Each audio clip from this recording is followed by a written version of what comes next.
नमस्कार साथियों, मैं अपने यूट्यूब चैनल इंद्रेश कुमार साहू में आप सभी का हार्दिक स्वागत करता हूं। तो दोस्तों, अभी हम आपको पढ़ा रहे थे मैथ, जो दोस्तों आपकी हाई स्कूल लेवल की थी और बोर्ड एग्जाम को देखते हुए आपको मैं इम्पोर्टेंट क्वेश्चनों को दोस्तों डिस्कस कर रहा था। तो आपने अभी तक दोस्तों मैंने आपको पृष्ठीय, क्षेत्र और आयतन के 3 पार्ट में दोस्तों मैंने इम्पोर्टेंट सवाल मैंने कराए हैं।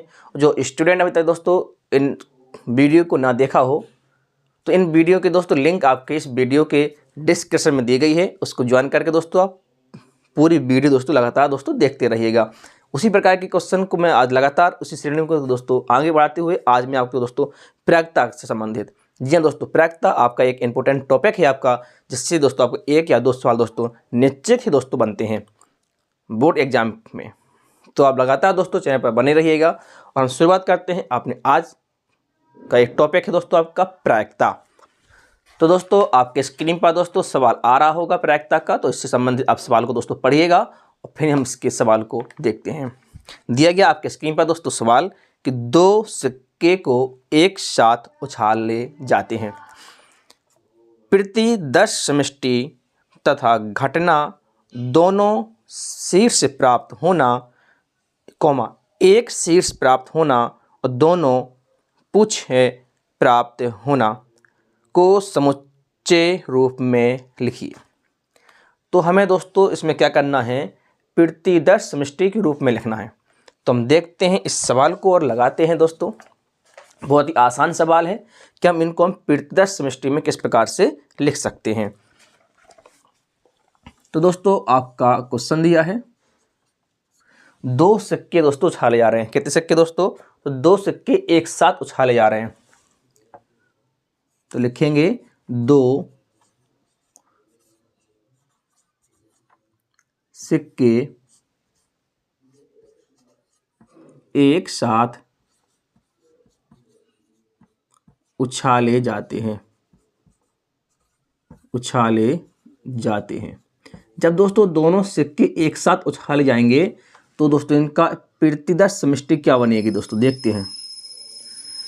अब प्रति 10 समष्टि देखते हैं इसका दोस्तों। अब 2 सिक्कों को एक साथ उछाल लेते हैं तो देखते हैं, माना कि हमने एक सिक्का उछाला और दोस्तों आपका शीर्ष यानी हेड आ गया और माना दूसरे का भी हेड आ गया, तो एक कंडीशन आपकी ये बनेगी हेड की।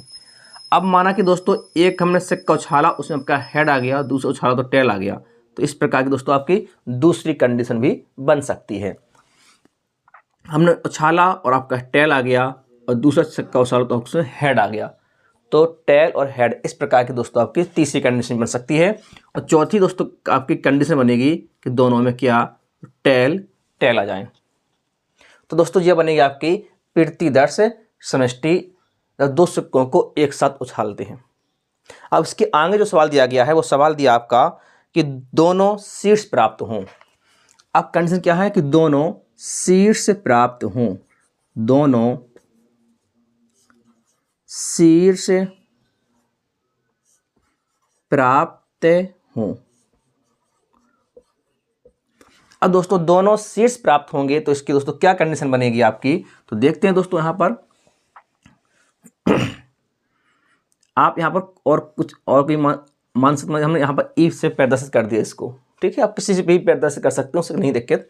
अब दोनों शीर्ष आए तो दोस्तों दोनों शीर्ष किस में आ रहे हैं आप देख सकते हैं इसमें आप, तो आपका एच जी आपका हेड और हेड आ रहा है, तो आपका एच और एच आएगा दोस्तों। ये बनेगा आपका दोनों शीर्ष आने पर कंडीशन, ठीक है ना दोस्तों। अब सवाल कह रहा है कि दोनों, अब कंडीशन आपका कि एक शीर्ष प्राप्त होना। अब कम से कम दोस्तों क्या आपका एक शीर्ष प्राप्त होना, पर एक शीर्ष प्राप्त होना, एक शीर्ष प्राप्त होना। अब दोस्तों क्या बनेगी इसमें कंडीशन आपकी, एक शीर्ष प्राप्त होने की। तो अब बताइएगा यहां पर कि एक शीर्ष कहां प्राप्त हो रहा है।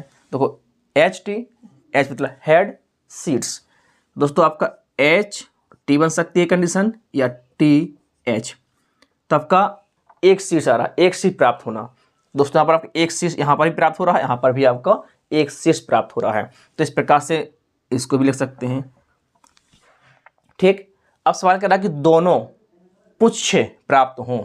क्या कह रहा दोनों? सवाल कह रहा कि दोनों पुच्छ प्राप्त हों। तो दोस्तों दोनों पुच्छ प्राप्त होने का मतलब है कि टेल। दोनों टेल कहाँ प्राप्त हो रहे हैं आपके? तो इसको हम E2 भी मान सकते हैं।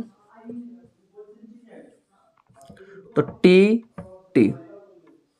तो दोस्तों इस प्रकार से आपका इस सवाल आपका लग गया है। सवाल पूछा जा रहा था कि दो सिक्के एक साथ उछाले जाते हैं तो उसकी पृथ्वी समष्टि क्या होगी? दोनों शीर्ष प्राप्त हों, एक शीर्ष प्राप्त हो और दोनों पुच्छ प्राप्त हों। तो किस प्रकार से दोस्तों आपकी इसकी कंडीशन बनेगी? तो दोस्तों इस प्रकार से इनकी दोस्तों क्या है, कंडीशन बनती है। ठीक है, तो मैं आशा करता हूं दोस्तों आपके सवाल आपको समझ में आया होगा। आप इसका स्क्रीनशॉट भी ले सकते हैं। तो दोस्तों मैं आशा करता हूं कि आपने इसका स्क्रीनशॉट ले लिया होगा। और दोस्तों इसी प्रकार के दोस्तों आपके क्वेश्चन दोस्तों आपके बोर्ड एग्जाम में दोस्तों बनते हैं। अब देखते हैं दोस्तों, देखते हैं दूसरा क्वेश्चन। तो आपके स्क्रीन पर दोस्तों दूसरा क्वेश्चन भी दोस्तों आपको दिख रहा होगा। इसको हम पढ़ते हैं और समझते हैं। दिया गया कि एक पासा फेंका जाता है। क्या दोस्तों? एक पासा फेंका जाता है। इस प्रयोग के लिए प्रतिदर्श समष्टि ज्ञात कीजिए। प्रतिदर्श समष्टि ज्ञात करनी है। तो हम एक पासा फेंकते हैं तथा घटनाओं सम अंक लाना। घटना क्या हो रही है आपकी? सम अंक आए या फिर आपका दोस्तों विषम अंक आए और 4 से बड़ा अंक आना की प्रतिदर्श समष्टि के उपसमुच्चय के रूप में लिखिए। तो दोस्तों इसका हम अब दूसरा सवाल देखते हैं। सवाल में कहा गया कि एक पासा फेंका जाता है तो उसका हमें प्रतिदर्श समष्टि ज्ञात करनी है। तो देखो दोस्तों, और इसी प्रकार का दोस्तों आपके सवाल दोस्तों आपके एग्जाम बनते हैं। इंपॉर्टेंट जितने भी दोस्तों मैं सवाल बता रहा हूँ सभी आपके दोस्तों इंपॉर्टेंट हैं। जो स्टूडेंट चैनल को सब्सक्राइब नहीं किया दोस्तों, चैनल को सब्सक्राइब कीजिएगा, लाइक कीजिए वीडियो को और अपने दोस्तों में शेयर जरूर करें दोस्तों। अब देखते हैं कि यहाँ पर एक पासा फेंका जा रहा है। देखो, एक पासा फेंका जाता है। जब दोस्तों एक पासा फेंका जाता है तो उसका दोस्तों क्या लिखना है? प्रतिदर्श समष्टि लिखनी है। प्रतिदर्श समष्टि। इसको हम दोस्तों एस से भी प्रदर्शित कर देते हैं। अब बताइएगा दोस्तों प्रतिदर्श समष्टि इसकी क्या होगी? पासा सभी ने देखा होगा, लूडो सभी ने दोस्तों खेला होगा। उसमें कितने अंक होते हैं आपके? 1 से लेकर के 6 तक के अंक होते हैं। तो हम इसको क्या लिखेंगे? 1 2 3 4 5 और 6। तो इस प्रकार से आपको लिखना जी क्या कहलाता है? आपका प्रतिदर्श समष्टि कहलाती है। पासा है, सब में दोस्तों डाइस खेला है, पासा खेला है, उसमें आपके 6 अंक होते हैं। हम 6 अंकों को क्रम से लिख दिया तो यही आपका क्या हो गया? प्रतिदर्श समष्टि हो गया। अब सवाल कह रहा है कि यदि सम अंक आए तब उसकी क्या लिखना है? प्रतिदर्श समष्टि। तो लिखेंगे सम अंक आने की प्रतिदर्श समष्टि।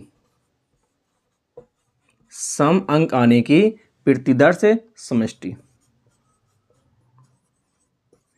अब दोस्तों देखिएगा यहाँ पर जब सम अंक आएगा तो आपका प्रतिदर्श समष्टि क्या बनेगा? देखो सम अंक कौन कौन से हैं? 2 4 6। यही तो आपके सम अंक है ना, जिसमें दो का भाग चला जाए तो संख्या आपकी दोस्तों क्या है? सम संख्या कहलाती है। या फिर जिसके इकाई के स्थान पर 0 2 4 6 8 हो। तो यहाँ पर दोस्तों क्या है आपका? 2 4 6। तो यहाँ पर दोस्तों कितने अंक हैं आपके? तो 3 अंक बने हैं आपके। 2 4 6 ये आपके सम अंक आने की क्या है? प्रतिदर्श समष्टि है। ठीक, अब दूसरा देखते हैं दोस्तों। अब कह रहा है कि विषम अंक आने की, विषम अंक आने की प्रतिदर्श समष्टि। प्रतिदर्श समष्टि। दोस्तों अब देखते हैं यहाँ पर कि यदि विषम अंक आए तो उसका दोस्तों प्रतिदर्श समष्टि क्या बनती है विषम अंक आने के लिए? तो दोस्तों टोटल तो ये लिखिए आपके 6 अंक तक। विषम अंक कौन कौन से हैं? 1 3 5। तो लिख लेंगे यहाँ पर 1 3 और दोस्तों 5। जी बना आपका क्या, विषम अंक आने की प्रवृत्ति दर से समष्टि। ठीक है ना दोस्तों, आपको दोस्तों समझ में आ रहा है ना? तो आप हमें कमेंट करके दोस्तों जो बताइएगा कि आपको क्वेश्चन दोस्तों समझ में आ रहे हैं कि नहीं आ रहे हैं, क्योंकि इस प्रकार के क्वेश्चन दोस्तों आपकी प्रायिकता के दोस्तों बोर्ड एग्जाम में दोस्तों 1 या 2 क्वेश्चन दोस्तों आपको देखने को अवश्य मिलेंगे। अब देखते हैं दोस्तों, अब नेक्स्ट क्वेश्चन इसमें कह रहा है कि 4 अंक से बड़ा अंक आने की प्रायिकता, वो समष्टि दर समष्टि। तो दोस्तों 4 अंक से बड़ा अंक आने की प्रवृत्ति दर से समष्टि, प्रवृत्ति दर से समष्टि। अब दोस्तों 4 से बड़ा अंक कितने आएंगे? तो पासे में 1 से 6 तक के दोस्तों अंक होते हैं। तो 4 से बड़ा कौन कौन से हैं? 5 और 6। तो लिख देंगे यहाँ पर दोस्तों 5 और 6, 5,6। तो दोस्तों इसे बोलते हैं हम प्रवृत्ति दर समष्टि के रूप में लिखना। और दोस्तों यदि इसकी प्रायिकता पूछ ली जाए तो यहीं पर मैं एक सवाल, इसी का क्वेश्चन दोस्तों मैं प्रायिकता के भी बना दे रहा हूँ कि प्रायिकता निकलती कैसी है। तो दोस्तों प्रायिकता जो निकलती है, आपके प्रायिकता का जो दोस्तों सूत्र होता है वो तो आपका प्रायिकता बराबर अनुकूल स्थितियां और बटे में कुल परिस्थितियां। तो यदि हम यहाँ पर कहते हैं कि सम अंक आने की प्रायिकता क्या है, अभी तक मैं क्या निकाला, प्रवृत्ति दर से समष्टि निकाली, और यहीं पे पूछ दे इसी सवाल में कि सम अंक आने की प्रायिकता क्या होगी। दोस्तों यहाँ पर देख लेते हैं एक सवाल, बाकी तो मैं आपको सवाल दोस्तों अगली वीडियो में आपको मैं प्रायिकता निकालते कैसे हैं उसको दोस्तों विस्तार से समझाऊंगा। यहाँ पर थोड़ा देख लेते हैं। अभी तो मैं आपको बता रहा था कि प्रवृत्ति दर समष्टि किस प्रकार से लिखते हैं, इनकी घटनाओं को कैसे लिखते हैं। इनका मतलब होता है कि घटनाएं हैं, जो घटनाएं आपकी घटित हो रही हैं। ठीक, यदि यहाँ पर लिख दें हम कि सम अंक आने की प्रायिकता, सम अंक आने की प्रायिकता,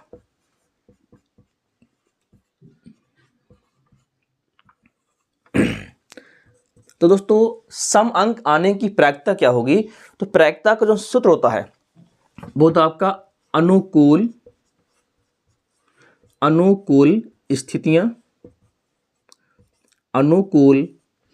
स्थितियां बटे में कुल परिस्थितियां।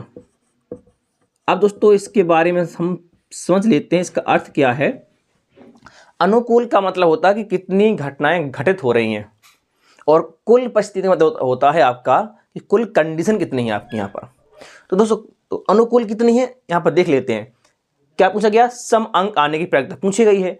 तो सम अंक में कितनी कंडीशन बन सकती हैं आपके? देखो सम अंक में 1 से 6 तक के अंक लिखे हुए हैं।